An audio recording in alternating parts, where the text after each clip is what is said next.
And right now, we're going to show proven and tested in the ring and also in the streets sa kalye ng Gumagana.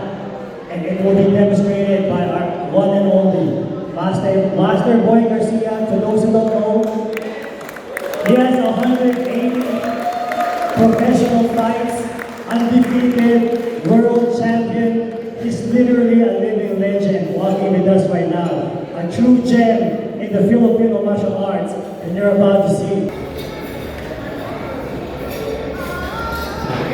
Pwede ba pakita ngayong hapon ito ng yoga? Ang kanilang mga kalao, magsisimula tayo sa kanilang mga stances.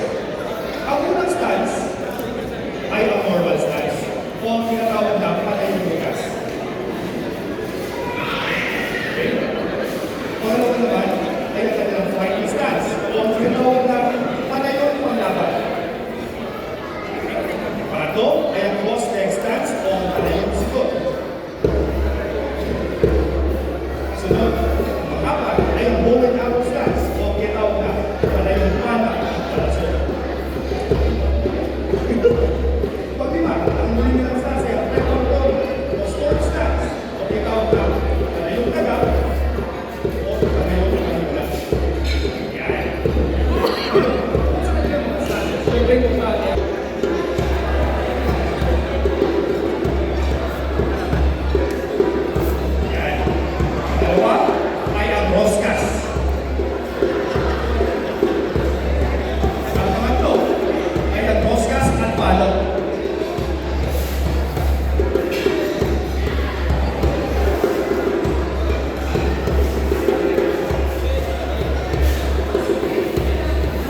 This is how he will defend himself against this big, strong man right here, Manny Pacquiao.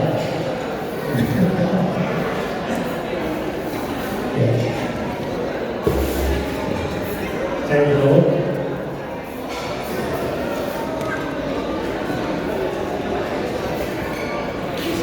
So, as you can see in Sayaw ng Kamatayan, we have no form. And we can fight multiple fighters, multiple opponents. And we never use strength to strength.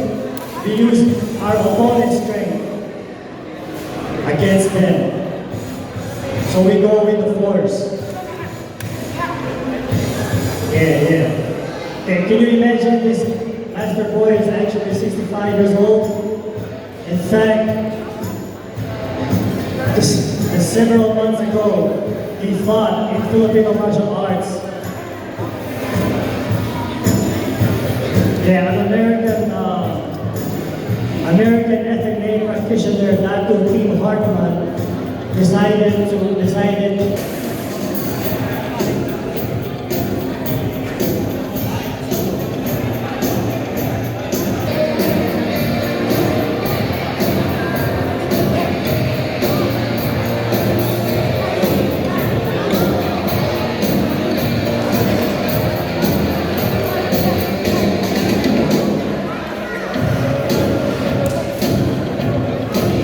ang ipinapakita po nila ay ang empihan ng Yaoya Martial Arts.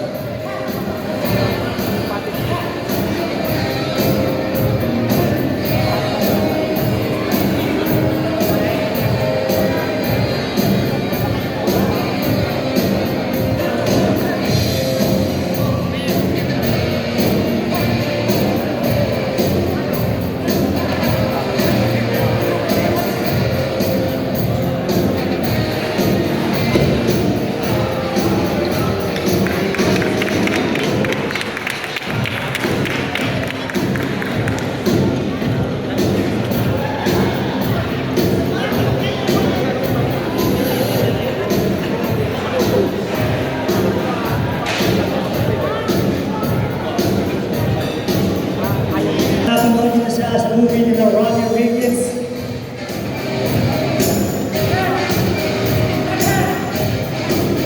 There you go.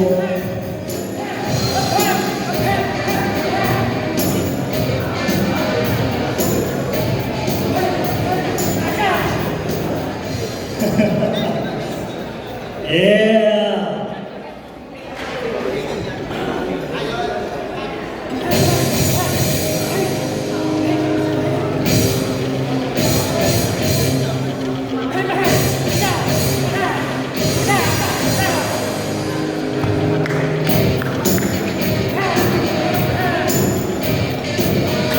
my fellow warriors, mga bagani, please abangan niyo po ang aming libro for the first time in Philippine history. Maglalabas ang yaw-yan na libro. Taktik ang Kalye.